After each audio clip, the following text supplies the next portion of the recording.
تمنا ہے مدینے جا کر میں بھی سرکار دو عالم سے ملاقات کروں۔ حضرات اب بلا کسی تاخیر اور بلا کسی تمہید کے مقرر نوجوان خطیب بے مثال حضرت مولانا محمد طیب صاحب دامت برکاتہم العالیہ کو زحمت دیتا ہوں کہ وہ آئیں اور اپنی تقریر سے ہم سامعین کو مستفیض فرمائیں اس شعر کے ساتھ۔ تارے تو سارے لوگ لاتے ہیں، فلک سے توڑ کر تارے تو سارے لوگ لاتے ہیں، مگر میں وہ نہیں لایا جو سارے لوگ لاتے ہیں۔ الحمد لله نحمده ونستعينه ونستغفره ونؤمن به ونتوكل عليه ونعوذ بالله من شرور أنفسنا ومن سيئات أعمالنا من يهده الله فلا مضل له ومن يضلله فلا هادي له ونشهد أن لا إله إلا الله وحده لا شريك له ونشهد أن سيدنا ومولانا محمدا عبده ورسوله صلى الله عليه وسلم۔ أعوذ بالله من الشيطان الرجيم، بسم الله الرحمن الرحيم۔ ذلك الكتاب لا ريب فيه هدى للمتقين۔ وقال آخر ادعوا إلى سبيل ربك بالحكمة والموعظة الحسنة۔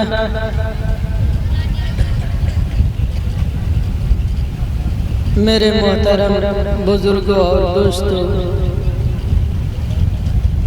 اسٹیج پر بیٹھے ہوئے علماء کرام، وفادان اعظام اور اس بستی میں یہ مبارک محفل سجانے والے ہمارے شاگرد رشید محمد جنید سلمہ اور دوست مکرم قاری صاحب دامت برکاتہم اور تمام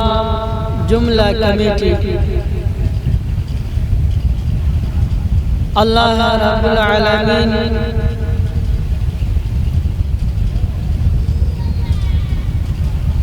جس زمین کو محبوبیت بخشتا ہے اور جن کے دلوں پر نورانیت دینا چاہتا ہے، تو اللہ جل جلالہ نورانی مجالس میں بلا کر کے اور انہیں اپنے پاک پیغمبر محمد عربی جل جلالہ جس بستی کو رونق فرمانا چاہتے ہیں،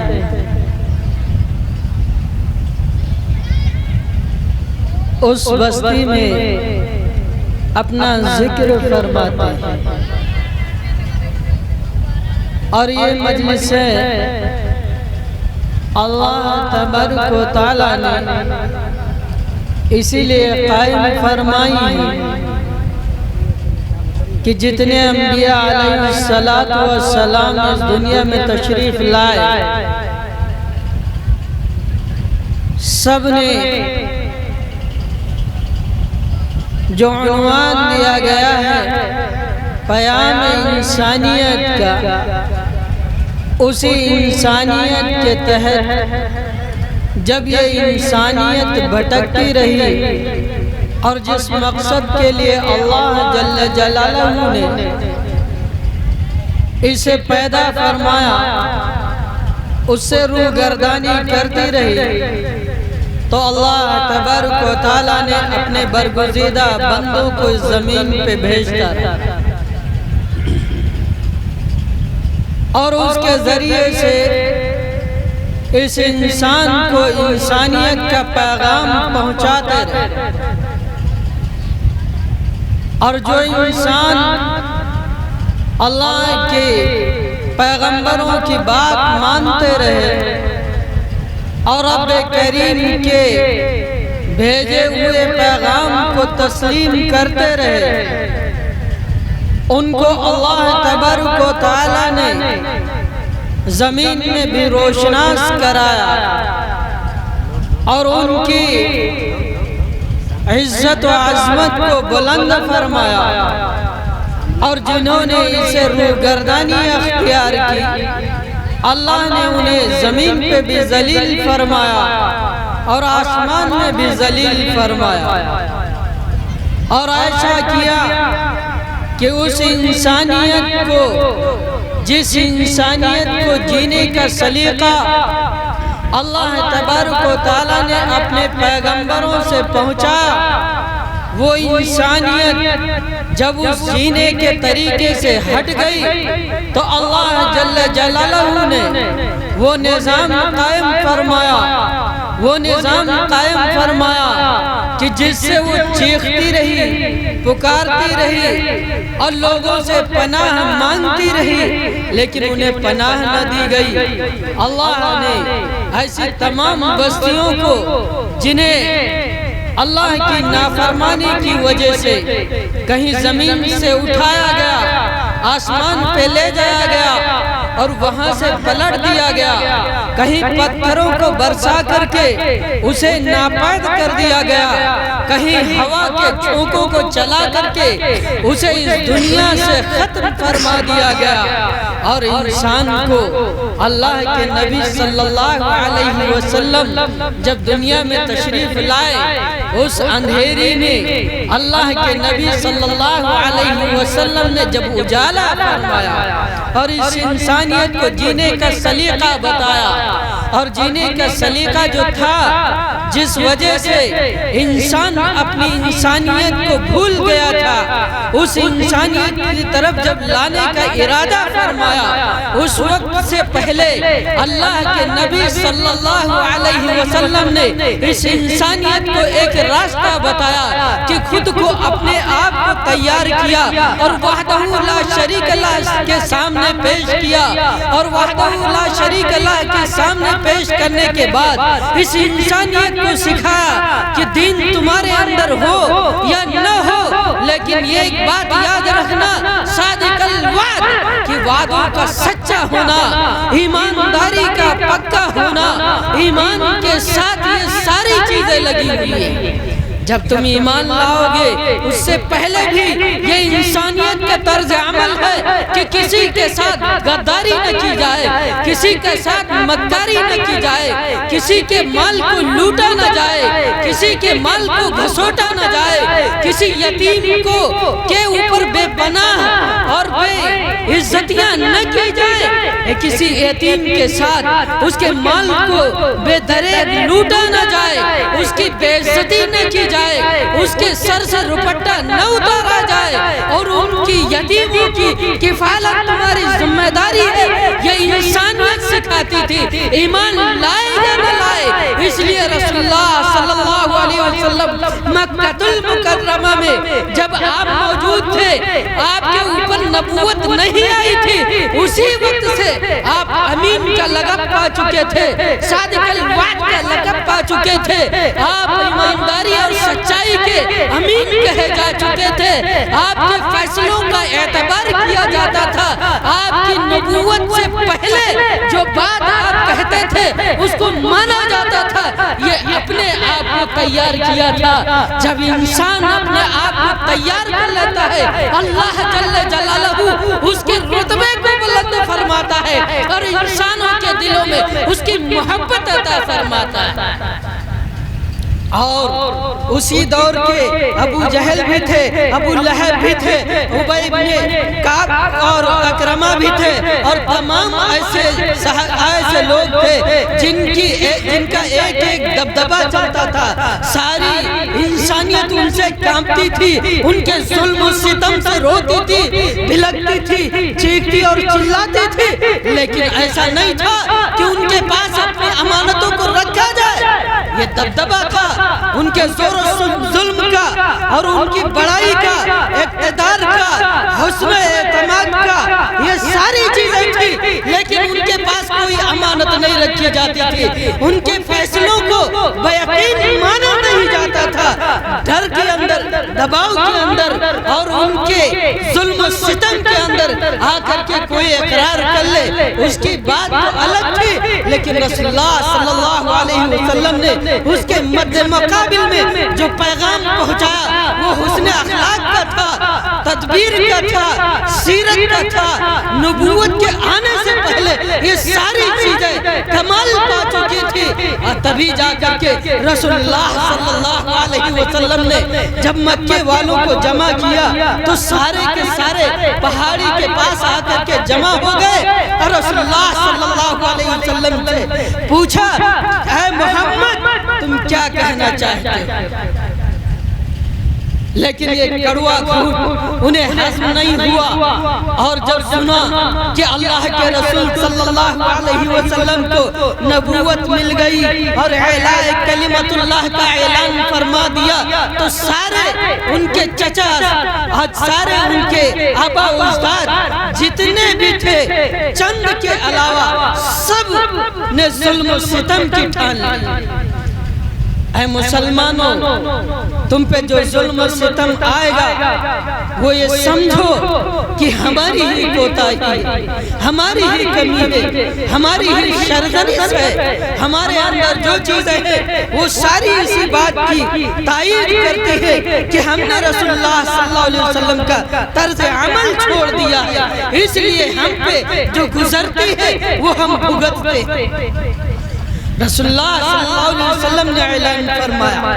اور اپنی نبوت کا جب اعلان فرمایا، اس نبوت کے تحت سارے مکے والے بفر گئے، اور حضرت ابو بکر صدیق رضی اللہ عنہ جب ایمان لائے، چند صحابہ ان کے ساتھ ایمان لائے، اس کے بعد جب مومنین کی تعداد بڑھنے لگی تو ظلم و ستم کرنے والوں کی آگ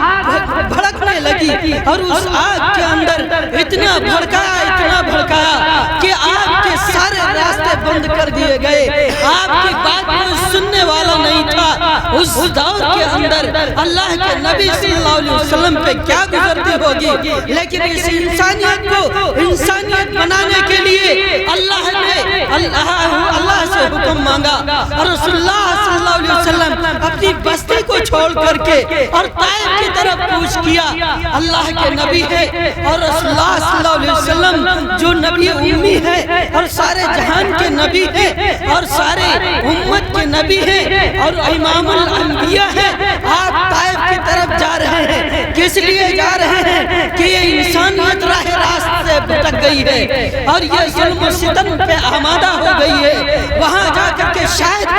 کوئی ایمان لے آئے اور ان کے ایمان لانے کی وجہ سے یہ ظلم و ستم بند ہو جائے اور انسانیت جاگ جائے۔ جس انسانیت کو اللہ نے انسان بنا کر کے بھیجا تھا، یہ پھر انسان اپنی انسانیت کو جان جائے۔ آپ طائف کی طرف جاتے ہیں اور طائف کے لوگوں سے بات کرتے ہیں، وہاں کا صلہ کیا ہوتا ہے؟ وہاں کا صلہ یہ ہوتا ہے جب وہ گھٹی پی نہیں جاتی ہے تو آپ کے ساتھ حسن سلوک کے بجائے بدسلوکی کی جاتی ہے، آپ کی مہمان نوازی کے بجائے آپ کو شہر سے نکالا جاتا ہے، آپ کی خدمت کرنے کے بجائے آپ کے اوپر پتھر برسائے جاتے ہیں، آپ لہو لہان ہو جاتے ہیں، زمین کانپ رہی ہوتی ہے، آسمان لرز رہا ہوتا ہے اور ستارے اور چاند رو رہا ہوتا ہے، فرشتوں کی قطاریں لگی ہوتی ہے، ہائے ہائے چاروں طرف سے مچ مچی ہوتی ہے اور زمین چیخ رہی ہوتی ہے اور پہاڑ کانپ رہے ہوتے ہیں کہ آج محمد رسول اللہ صلی اللہ علیہ وآلہ وسلم پہ جو ظلم و ستم ہو رہا ہے، اس کی پاداش میں اللہ کیا بلا مصیبت نازل فرمائے کوئی نہیں جانتا ہے۔ پہاڑ کہتے ہوں گے کہ آج مجھے حکم ہوگا کہ ان بستی والوں کو